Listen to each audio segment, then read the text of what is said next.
Nous allons reprendre cet après-midi. Donc, j'ai le plaisir et l'honneur de vous présenter Adeline Lacroix, que je connais maintenant depuis plusieurs années, qui est une brillante chercheuse, qui a obtenu un doctorat tout récemment et qui est actuellement en postdoc à l'Université de Montréal et qui est une personne qui s'investit beaucoup dans la recherche participative et avec laquelle on a pu monter un beau projet de recherche participative dans la parentalité dans l'autisme. Et donc, Adeline est aussi auteure d'un ouvrage consacré aux femmes autistes et donc va aborder la thématique du camouflage et de l'autisme au féminin dans ce début d'après-midi. À toi, Adeline. Ok. Eh ben, merci beaucoup, Caroline, et merci beaucoup aux organisateurs du GREPACO de m'avoir invitée. Je suis vraiment très heureuse et très honorée d'être ici. Donc, je vais commencer sans tarder d'aborder ce sujet des femmes autistes et plus spécifiquement des aspects sociaux, comme c'est un peu la thématique de ce congrès. Donc, je vais faire un rappel très bref sur ce qu'est l'autisme, et je pense que pour la plupart d'entre vous, c'est acquis. Donc, on retrouve dans l'autisme, dans les troubles du spectre de l'autisme, une concomitance de difficultés de communication sociale et des patterns de comportement et d'intérêt restreints et répétitifs avec une réponse sensorielle qui est atypique, qui sont présentes dès le développement précoce et qui altèrent significativement le fonctionnement quotidien. Chez les personnes autistes, on va retrouver aussi un certain nombre de troubles associés, de comorbidités, qui sont variables et d'un individu à l'autre. Et donc, pour commencer cette présentation, on va parler un petit peu du biais masculin. Du biais masculin de manière générale. Alors, c'est vrai que la plupart d'entre vous ont fait des études de psychologie et je pense que quand vous faites vos études, vos participants, votre fil de participants ressemble un peu à ce qu'il y a là. Et quand on veut réaliser une étude appariée sur le sexe, et ben, des fois, il va falloir qu'on court un peu après les hommes. Et ça s'explique simplement parce que souvent, les participants sont des étudiants en psychologie qui sont quand même majoritairement des femmes. Mais quand on s'intéresse ensuite aux études cliniques et médicales, dans ce cas, eh bien, on doit un peu jouer à Où est Charlie pour trouver les échantillons féminins. Et là aussi, ça s'explique parce que il y a des particularités chez les femmes qui sont notamment les fluctuations hormonales qui vont être plus importantes que chez les hommes, qui peuvent avoir une influence, en fait, par exemple, sur la réponse aux médicaments. Elles peuvent aussi être enceintes, ce qui va potentiellement créer des risques dans les études, donc on préfère prendre des hommes, mais les femmes, malheureusement, enfin, c'est pas des hommes de petite taille, et du coup, il va falloir quand même qu'on adapte les études aux femmes, parce que, qu'on fasse des études sur les femmes, parce qu'elles ont des caractéristiques parfois spécifiques, notamment de réponse à des traitements ou autres, et on s'en rend de plus en plus compte. Et puis, il y a quelque chose d'autre qui explique ce biais, c'est que des fois, dans certains troubles, dans certaines conditions, on retrouve une différence de sexe et dans certaines conditions, il y a plus d'hommes que de femmes. Et ça pourrait peut-être dans l'autisme justifier ce biais parce qu'effectivement, on retrouve plus d'hommes que de femmes autistes. Donc, dans cette méta-analyse le montre assez clairement avec une proportion de 4 à 5 hommes pour une femme. Et alors ils se sont intéressés ici aux études qui faisaient une évaluation passive du diagnostic, c'est-à-dire qui prenaient des études qui se faisaient sur des personnes qui étaient déjà diagnostiquées. Mais ils ont fait autre chose, ils se sont aussi intéressés aux études qui faisaient une évaluation un peu plus active, c'est-à-dire qui s'intéressaient à des très grands groupes, une population entière, et là qui allaient évaluer, screener l'autisme, et là ils retrouvent un sexe ratio qui est un peu différent, qui est plus autour de 3 hommes pour une femme. Donc quand on va vraiment chercher un peu plus le diagnostic, là le sexe ratio baisse. Et donc, il pourrait y avoir du coup un biais qui va engendrer finalement un biais aussi dans la pratique clinique et dans les représentations des personnes. Donc là, c'est une étude qui a été réalisée auprès d'enseignants. Et à ces enseignants, ils proposaient des vignettes cliniques d'enfants qui pouvaient présenter des particularités ou non. Et dans ces particularités, il y avait l'autisme. Et ils présentaient une vignette avec ce qu'ils appelaient un phénotype, qui décrivait un enfant avec un phénotype qu'ils disaient masculin de l'autisme, ce qui était une description assez classique, avec un enfant avec des difficultés sociales, etc., des intérêts spécifiques, ce que je vous ai décrit au départ. Et ils avaient une autre vignette qu'ils décrivaient avec comme un phénotype féminin de l'autisme. Et l'enfant présenté avait aussi des difficultés sociales, mais il avait davantage d'intérêt pour les relations aux autres. Il arrivait un peu mieux à dissimuler certaines caractéristiques. Et en fait, il présentait les vignettes associées à un prénom, à chaque fois qui était soit un prénom de garçon, soit un prénom de fille. Et lorsque... Alors, est-ce que j'ai un pointeur ou pas? Non. Ok. Donc, pour ce qui est de tout à droite, de votre droite, c'est lorsqu'on présentait le phénotype du coup appelé masculin avec un prénom soit de garçon, soit de fille. Et dans ce cas, les enseignants avaient tendance à reconnaître l'autisme chez les enfants.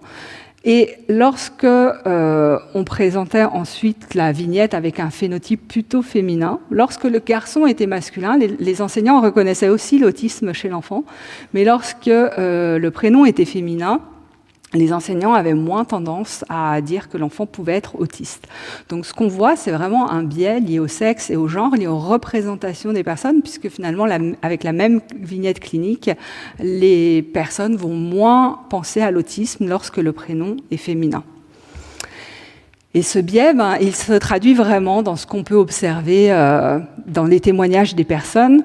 Donc là, c'est 2 personnes que j'avais interrogées justement pour mon livre. Et donc, on a Nadia qui explique que depuis petite, elle a été considérée comme une enfant sauvage, elle a été envoyée chez des psys, elle avait des difficultés à socialiser, elle a eu des épisodes dépressifs et elle a eu un diagnostic à 6 ans de dyslexie, de dysorthographie, elle a eu des séances d'orthophonie.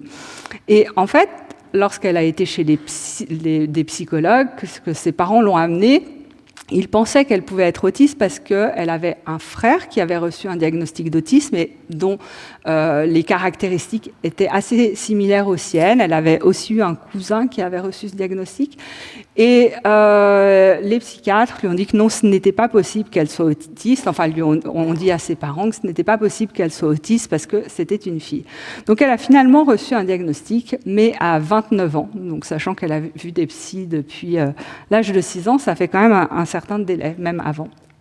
Et on a un autre témoignage de manière assez similaire, c'est celui de Pauline, où pareil, elle avait des particularités. Sa mère a eu des difficultés à l'allaiter, elle ne supportait pas d'être prise dans les bras, elle était terrorisée par les bruits.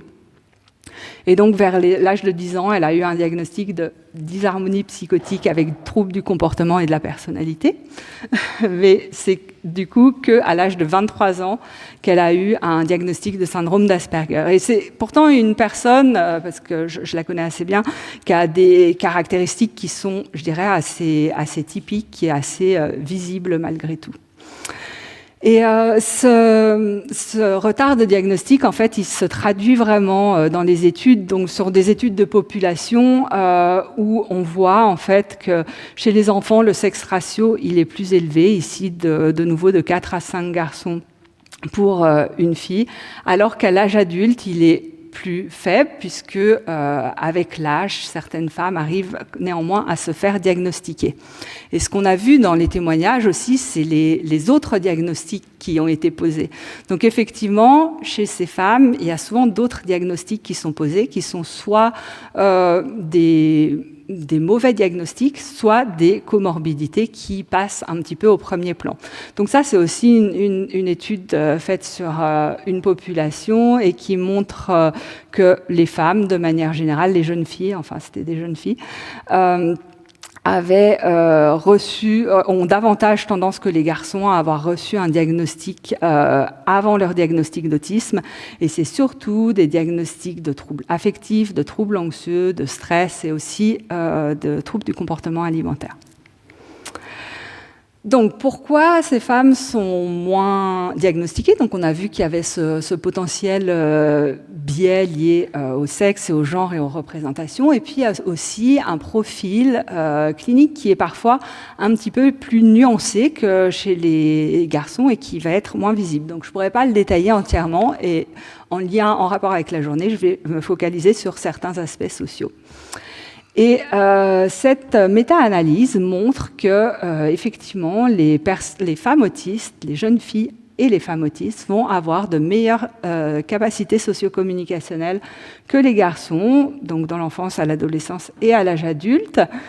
Et par contre, ce qui n'est pas noté ici, c'est qu'il y a seulement une étude parmi celles-ci qui inclut des personnes avec un trouble du développement intellectuel.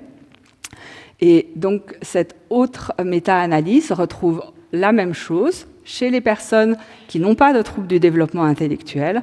En revanche, lorsque cette même étude s'intéresse aux personnes qui ont cette fois un trouble du développement intellectuel, c'est quelque chose qui est inversé, c'est-à-dire que les filles vont avoir plus de difficultés socio-communicationnelles que les garçons autistes. Donc, ça peut s'expliquer, on n'a pas vraiment toutes les réponses par rapport à ça, mais ça pourrait notamment s'expliquer par le fait que lorsqu'une fille autiste est diagnostiquée, ce qu'on a pu voir, c'est que parfois elles ont même souvent, il y a un score polygénique qui va être un peu plus élevé chez elles, c'est-à-dire que pour avoir un diagnostic d'autisme, souvent on va retrouver plus de mutations en lien avec l'autisme chez elles.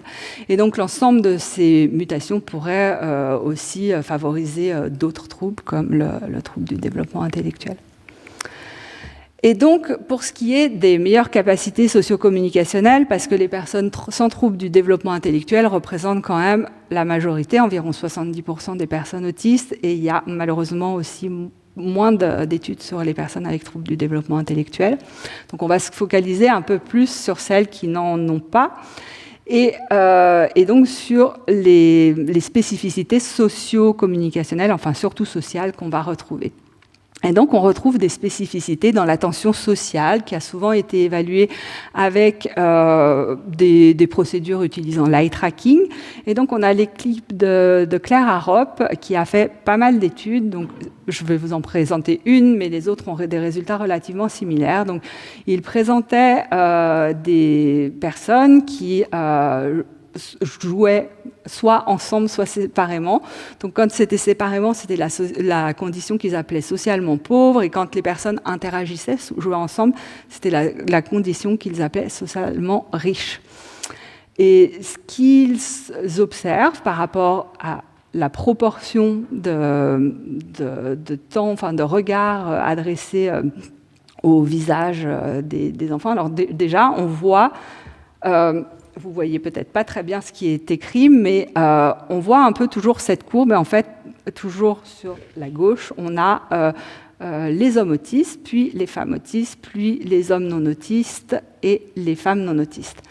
Et ce qu'ils observent, c'est que dans la condition parallèle, donc où il n'y a pas beaucoup d'interaction, les femmes autistes ne diffèrent pas des enfants, les filles autistes, c'est des jeunes filles, ne diffèrent pas des enfants non autistes, mais par contre, elles diffèrent des garçons autistes. Et dans la condition dyadique, donc dans une condition où il y a une interaction donc qui se complexifie un peu socialement, là, elles ne diffèrent pas significativement des garçons autistes, même si on a l'impression qu'elles sont meilleures avec le graphique.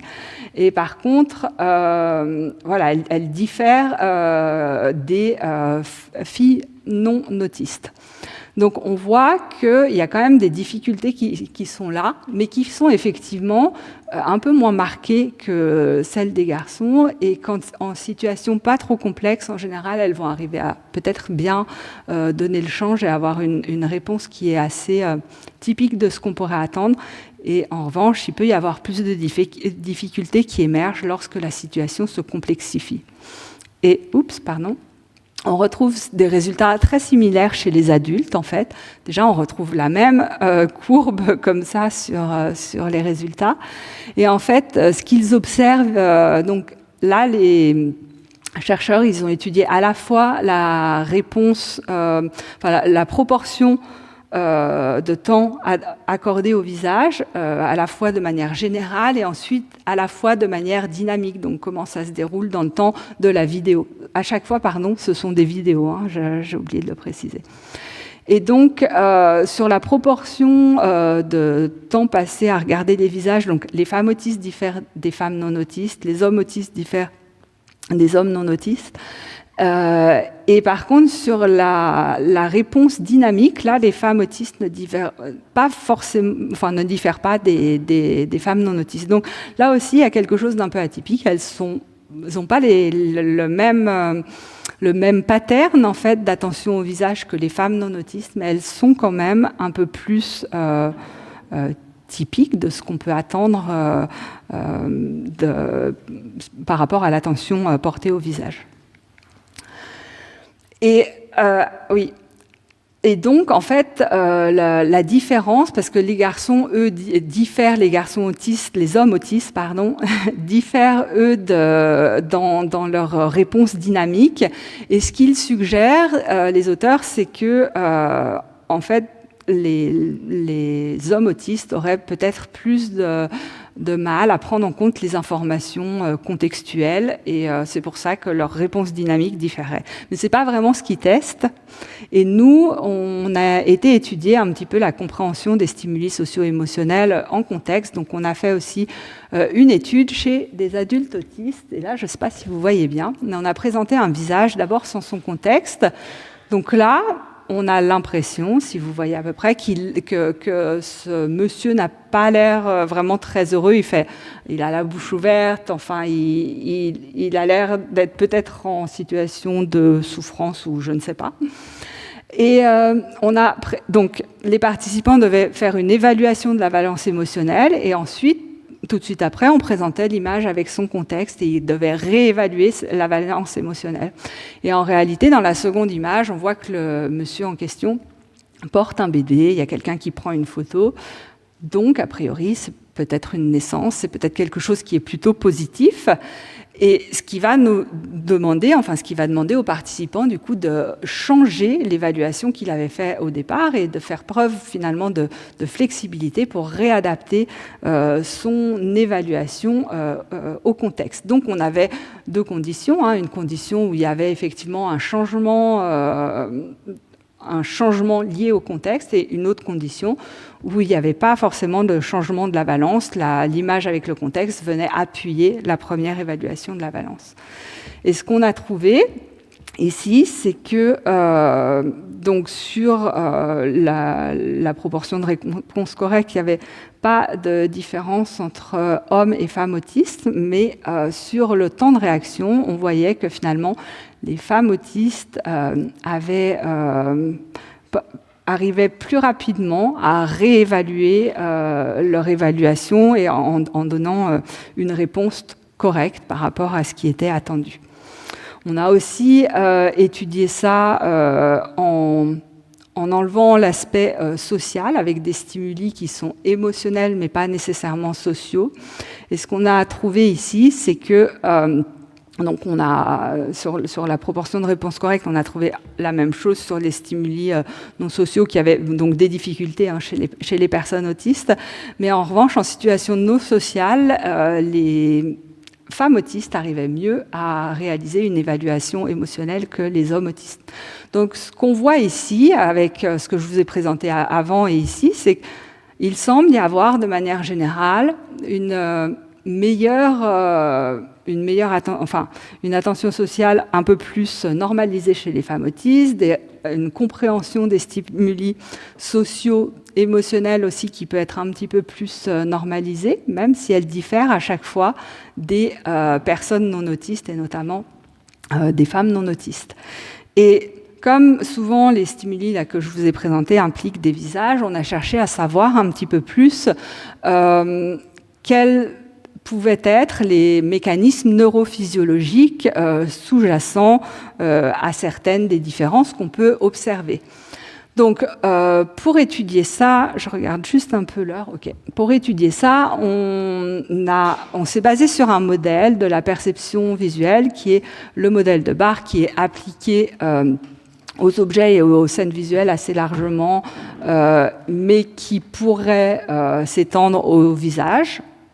On peut en discuter encore, mais bon, c'est malgré tout là-dessus, c'est le modèle sur lequel on s'est appuyé. Et ce modèle, il se base sur l'idée que lorsqu'on traite un stimulus, donc on va d'abord extraire les caractéristiques globales, donc qui sont portées par les informations de basse fréquence spatiale, donc extraites par les aires visuelles primaires et ensuite envoyées aux aires frontales où des prédictions seraient réalisées qui seraient basées en fait sur l'expérience passée.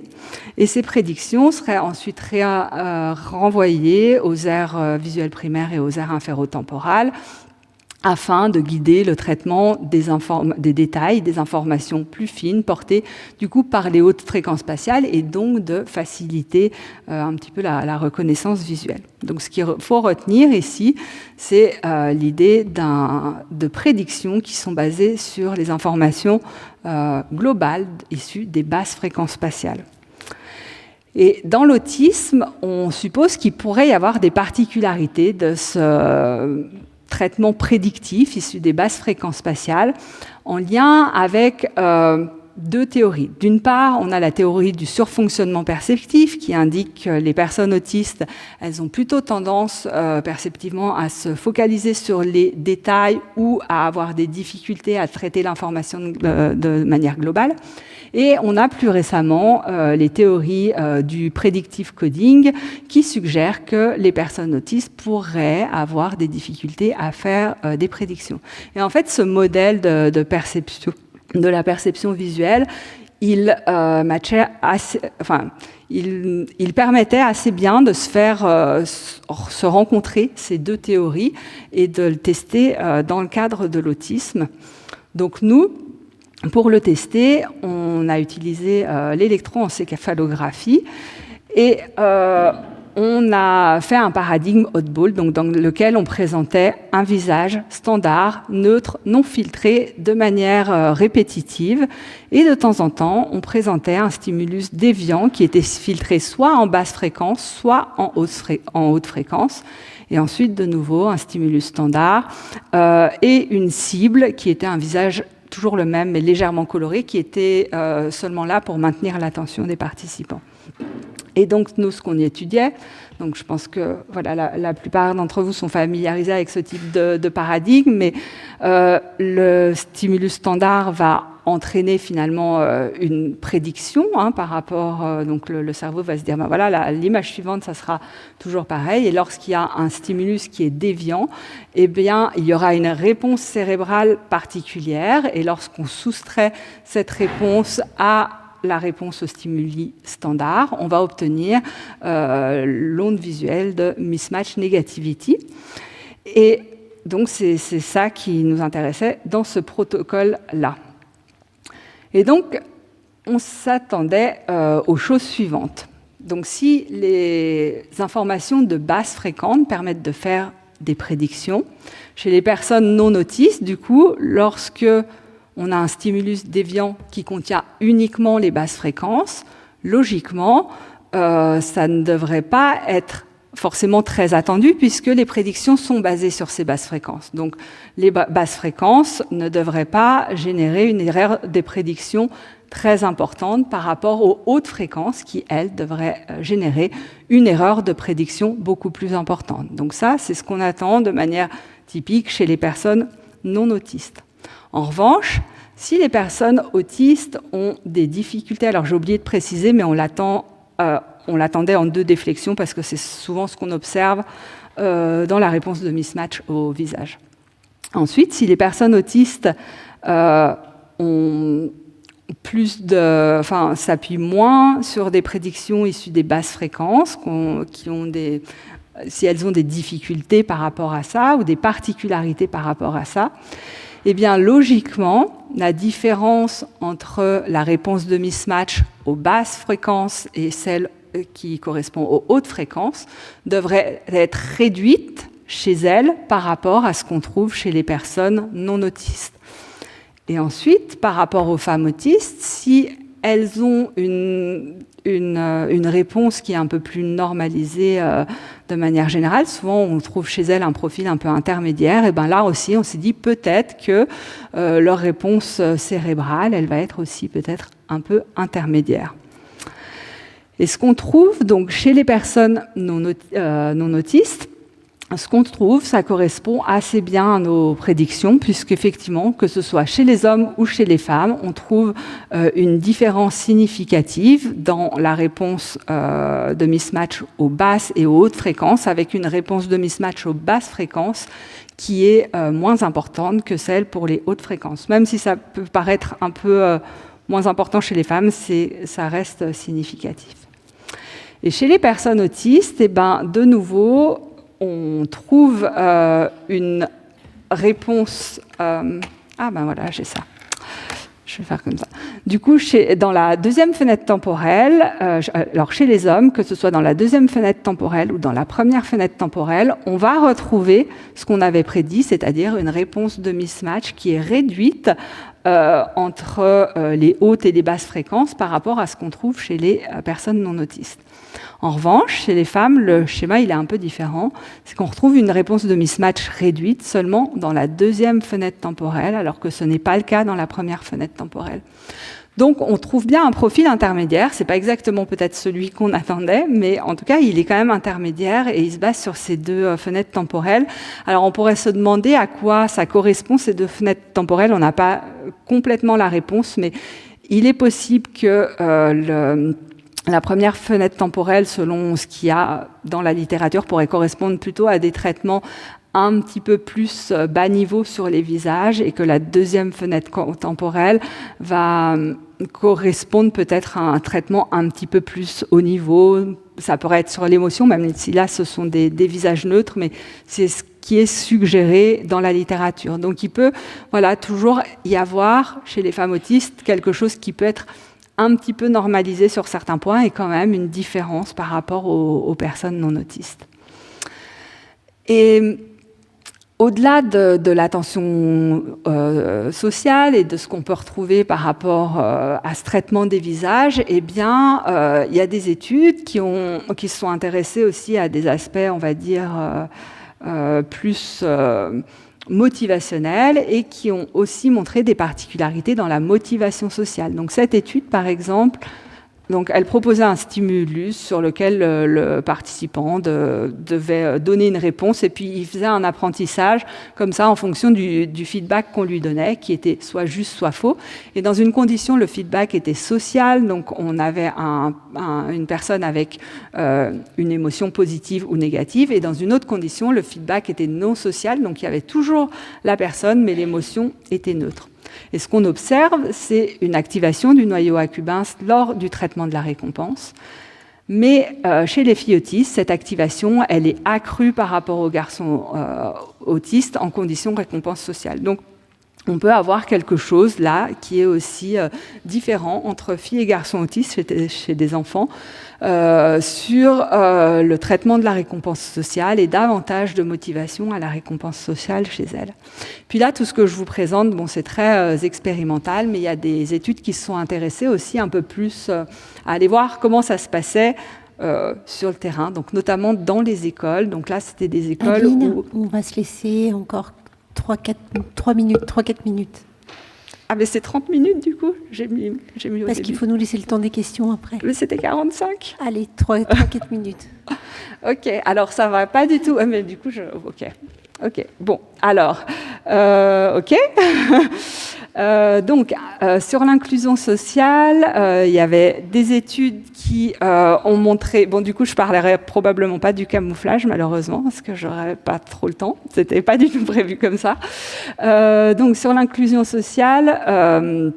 il y a des études qui sont intéressées à ça et qui ont indiqué du coup que dans la cour de récréation, les jeunes filles autistes étaient quand même moins rejetées que les garçons autistes, et aussi elles avaient souvent un schéma, on va dire, de comportement qui était un petit peu différent. Souvent, en fait, les garçons vont avoir plus de jeux qui sont, enfin, d'interactions qui sont basées sur des jeux collectifs, et les garçons autistes, ils vont se retrouver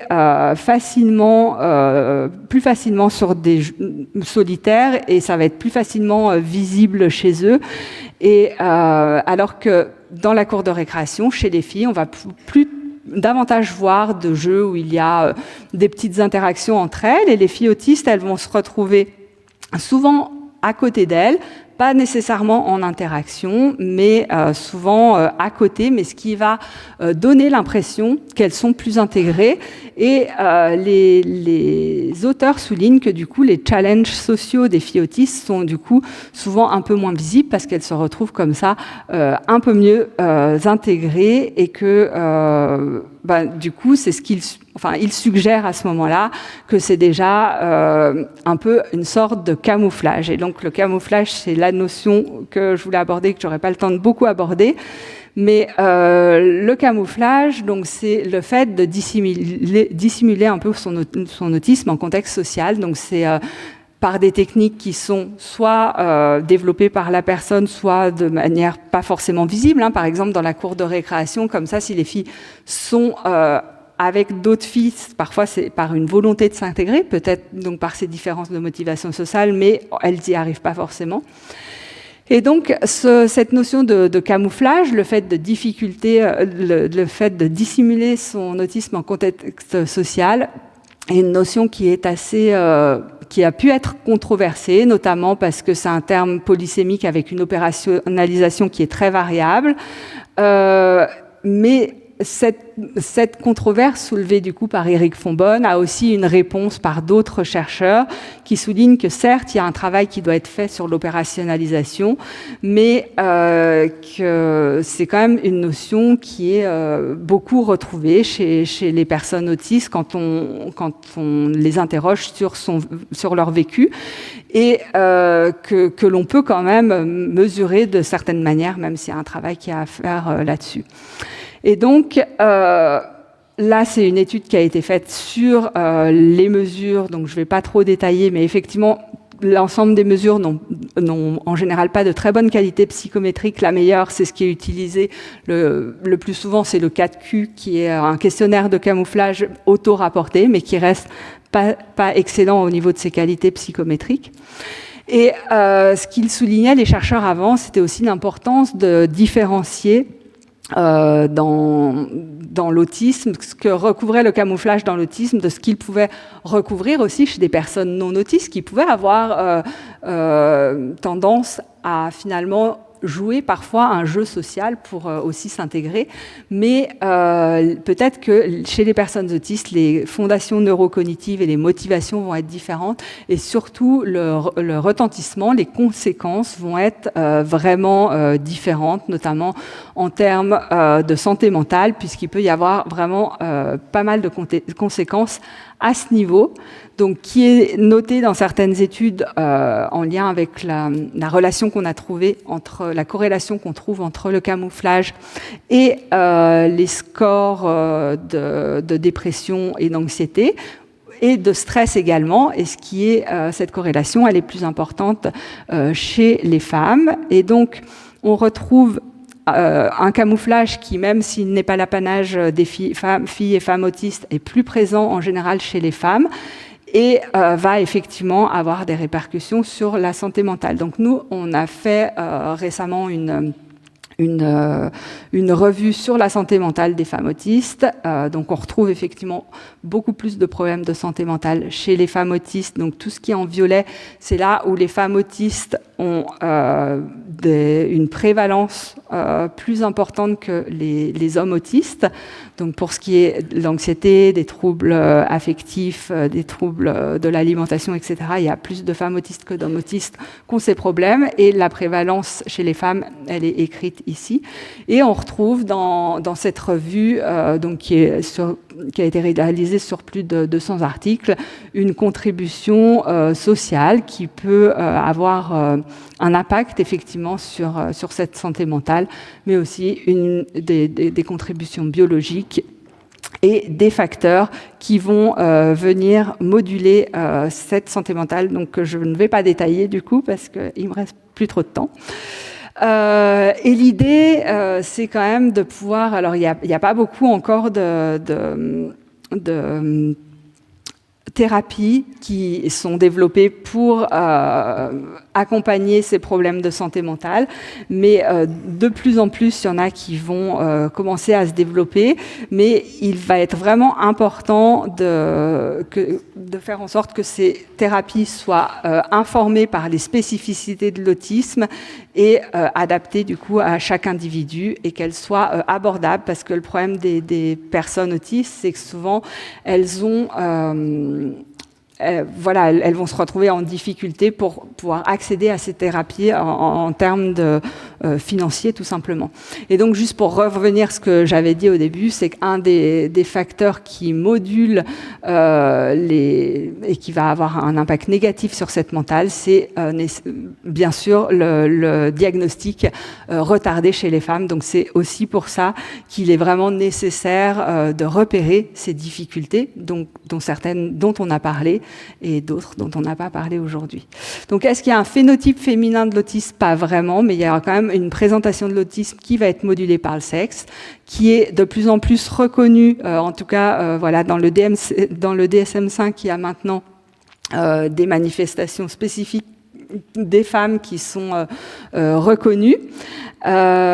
Et donc, il y a aussi tout un travail qui est à faire à la fois au niveau de la recherche, mais à la fois au niveau sociétal pour améliorer l'identification et l'accompagnement des femmes autistes. Donc, je remercie toutes les personnes avec qui je travaille, avec qui j'ai travaillé dans le passé, avec qui je travaille actuellement, les participants, les financeurs, et vous, et le GREPACO. Et du coup, j'ai fait 5 minutes.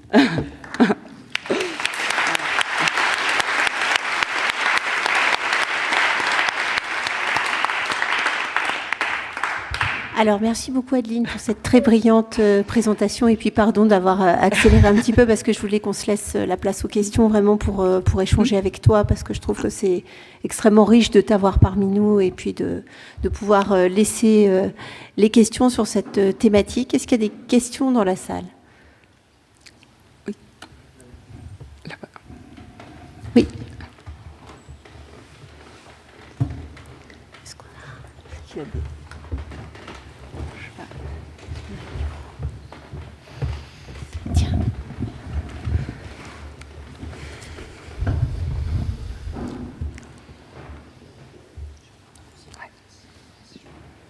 Merci beaucoup pour votre présentation. J'ai une question qui peut paraître très naïve. Les derniers travaux de Baron Cohen se portaient sur la présence de testostérone dans le liquide amniotique. Oui. Voilà. Oui. Et de là, il allait jusqu'au dire qu'en fait, il y a une masculinisation du cerveau des filles. Et si cette présence de testostérone, il avait pu étudier avant, après, sur une longue période, il avait l'air de dire que ça a une cause génétique, etc. Qu'est-ce que vous en pensez de ces théories à lui? Oui, alors c'est vrai que l'idée d'hypermasculinisation, ou même des fois, il y a un petit peu l'idée qu'il y aurait justement des caractéristiques effectivement cérébrales plus masculines des fois dans le cerveau des femmes autistes pour caractériser et des fois moins chez les garçons, ou alors qu'il y a aussi cette théorie de la théorie l'extreme brain male theory. Alors ce que j'en pense, je sais pas, je pense que en fait Baron Cohen a fait vraiment pas mal de travaux qui ont été vraiment importants dans l'autisme. Et c'est vrai qu'on retrouve des particularités au niveau de la testostérone, des fois fétale, donc chez les personnes autistes, chez les femmes autistes. Et aussi, on retrouve chez les femmes autistes plus de pathologies parfois liées à la testostérone, comme les syndromes des ovaires polykystiques ou ce genre de choses. Donc, il peut y avoir des particularités, effectivement, qui vont se traduire avec ces hormones, soit au niveau prénatal, soit après dans la vie. Après, sur la masculinisation cérébrale, c'est un peu compliqué. C'est un peu compliqué parce que, bon, déjà, de dire qu'est-ce qu'un cerveau masculin ou féminin, ça va déjà être un petit peu compliqué. Ce qui est sûr, c'est qu'on va retrouver en tout cas des particularités cérébrales chez les femmes autistes, donc au-delà de ce que je vous ai présenté au niveau neurophysiologique, mais en IRM structurel, fonctionnel, on va retrouver des particularités.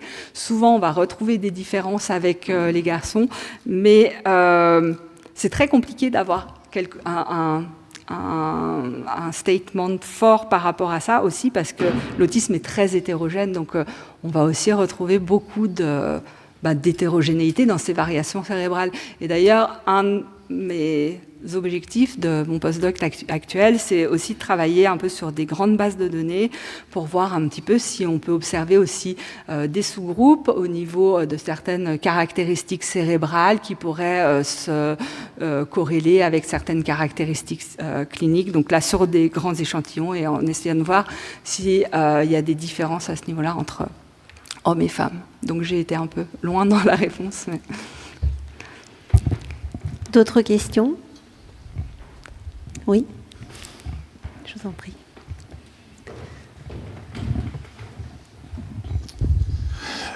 En fait, je me posais une question par rapport à l'autisme féminin. Est-ce qu'il n'y a pas une influence socioculturelle très importante qui amène ce camouflage où la femme, pendant des millénaires, devait ne rien dire, ce qui heureusement n'est plus le cas aujourd'hui?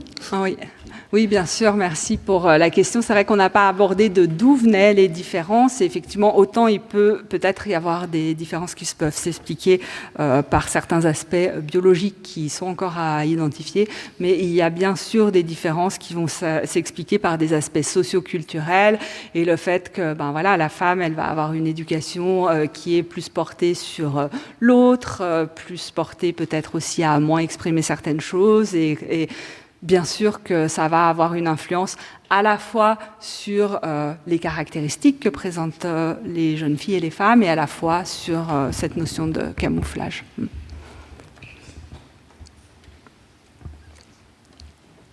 Oui, je vous en prie.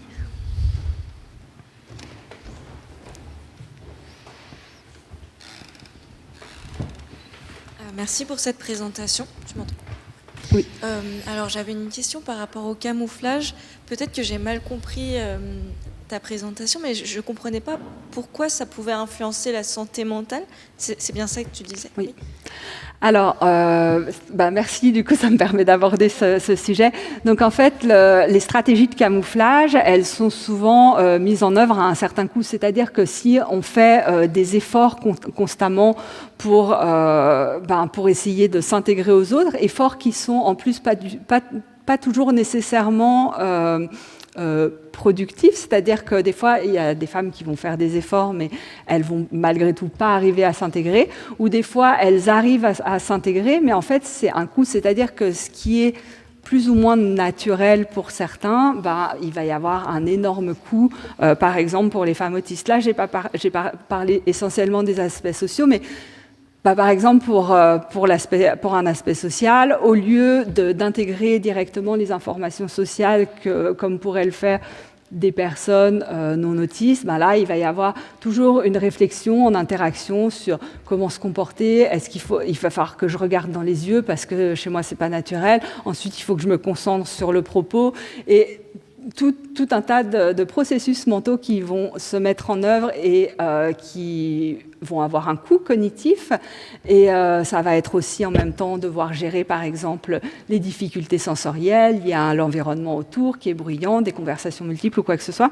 Et tout ça accumulé fait qu'à la fin de la journée, il va y avoir beaucoup de fatigue, à la fin de la semaine, des années, cette fatigue va s'accumuler et il peut y avoir vraiment un épuisement, une augmentation de l'anxiété, par exemple, liée aux situations sociales parce qu'il y a un coût qui est là, une dépression quand voilà, tout ce qui est mis en œuvre finalement n'est pas,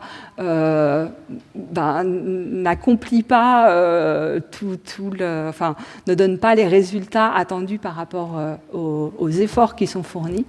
Et donc, effectivement, ça peut augmenter les problématiques de santé mentale de ce fait-là.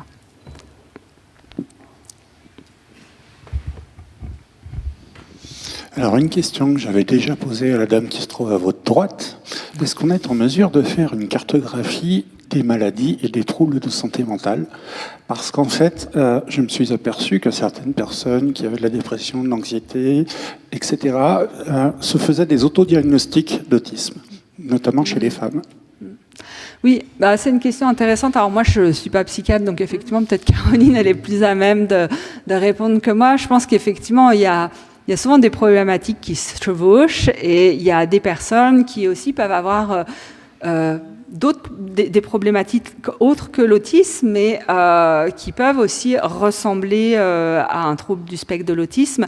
Je pense que ce qui va faire la différence, c'est aussi les caractéristiques qui doivent être présentes quand même dans la petite enfance. Donc c'est pour ça que souvent, c'est important qu'il y ait les parents ou un proche qui connaissent l'enfant, qui ait connu l'enfant, qui fasse le diagnostic et ce même à l'âge adulte, mais c'est pas toujours possible parce qu'il y a des situations dans lesquelles ça va pas être possible. Donc, je suis très contente de ne pas être psychiatre et de ne pas avoir à faire de diagnostic. Après, j'aurais aussi tendance à dire que ce qui est important, peut-être c'est pas toujours nécessairement le diagnostic, même si c'est important parce qu'il va colorer, par exemple, certaines problématiques de santé mentale. Par exemple, quand on a des troubles de l'alimentation qui sont très fréquents dans l'autisme et vraiment un trouble du comportement alimentaire, mais qu'en plus on est autiste, il y a des études qui montrent que la réponse au traitement ne va pas être nécessairement la même chez les personnes autistes, même le profil ne va pas être nécessairement le même chez les personnes autistes, et c'est pour ça que c'est important de diagnostiquer l'autisme s'il y a chez des personnes qui vont avoir un trouble des conduites alimentaires, parce qu'il va falloir adapter, justement, c'est un peu ce que je disais à la fin, qu'il faut adapter aussi l'approche des fois à l'autisme. Mais en tout cas, ce qui est très important, c'est surtout d'axer sur les difficultés des personnes, et peu importe des fois le diagnostic, et même si des fois il est clair sur... voilà. Élodie ?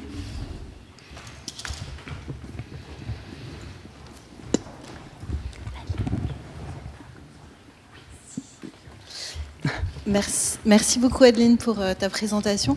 Je me demandais, étant donné qu'on sait que dans la population avec autisme, il y a énormément de diversité de genre, dans les études qui sont comme ça assez binaires, où on compare, comment cette donnée, on sait que c'est à peu près 10% de la population avec autisme, comment tu prends en compte cette donnée Merci pour cette question. Ouais, c'est pas évident, effectivement. Donc, soit les études, soit elles se concentrent sur l'aspect sexe, soit elles se concentrent sur l'aspect genre. Là, les études que j'ai citées, elles se concentraient plutôt sur l'aspect sexe. C'est pas évident, en fait, d'étudier aussi les deux, parce que même si la diversité de genre va être plus importante dans l'autisme, ça va être difficile de recruter un échantillon, par exemple, suffisamment important de personnes à la fois qui soient cisgenres, à la fois qui soient plus dans la diversité de genre ou transgenre, et voilà, et comment on catégorise. Donc après, souvent, voilà, il y a des choix qui sont faits, et malheureusement, je pense qu'on a encore un peu des limites dans la compréhension de ça, par exemple pour ce type d'informations que j'ai présentées. Donc voilà, oui.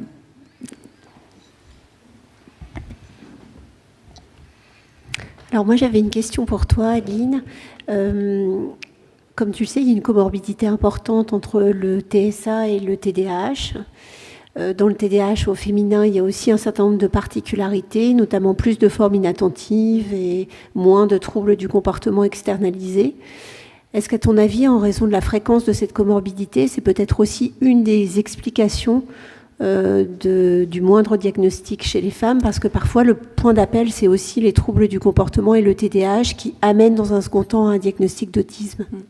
Alors dans la revue de littérature qu'on a fait, alors même si on n'incluait pas le TDAH dans les troubles de santé mentale, puisque c'était plus un trouble du neurodéveloppement, on a étudié ça un petit peu en tant que facteur plutôt qui venait moduler la santé mentale, et du coup on s'est intéressé aussi un peu à cette question. Et a priori, chez les femmes autistes, c'est pas nécessairement le TDAH qui va retarder le diagnostic, mais il y a aussi quand même on voit que la comorbidité TDAH, en fait, je pense qu'elle est aussi effectivement pas forcément bien diagnostiquée. Donc, de la même manière, on va retrouver une différence plus importante de femmes et de jeunes filles et de garçons autistes. Il va y avoir plus de jeunes garçons autistes avec TDAH et la différence, elle va se réduire à l'âge adulte. Donc, je pense plutôt que c'est pas quelque chose finalement qu'on repère facilement chez les jeunes filles autistes aussi, et c'est pas forcément ça qui va retarder le diagnostic, mais plutôt d'autres troubles de type anxiété, etc. D'après ce qu'on a trouvé dans la littérature, mais je pense que dans certains cas ça peut effectivement retarder le diagnostic. Peut-être que l'inverse est possible aussi, que des personnes avec un diagnostic de TDAH, on mettra peut-être tout sur le compte du TDAH, et que peut-être que l'autisme passera inaperçu aussi parfois. Après, je connais un peu moins ce sujet-là, quoi. Et moi, je me demandais aussi si tu le suggérais un petit peu à la fin de ta présentation. Est-ce que dans les modalités d'accompagnement, par exemple, je pense au programme d'entraînement aux habiletés sociales, ou est-ce qu'il y a des choses à adapter spécifiquement pour les femmes? Et est-ce que tu penses qu'il y a peut-être la voie pour développer des programmes qui soient assez vraiment au plan cognitif et au plan perception des émotions, des choses qui devraient se développer plus spécifiquement en direction des femmes? Alors ça, c'est une question que je trouve très intéressante et à laquelle je ne peux pas vraiment répondre, dans le sens où il n'y a pas vraiment de recherches qui sont intéressées à ça. Enfin, nous, dans les recherches qu'on a faites, c'était plus sur la santé mentale, mais pareil, c'est rarement étudié, cette variable sexe ou même la variable genre dans la réponse aux accompagnements, à ce qu'on peut proposer en termes de thérapie.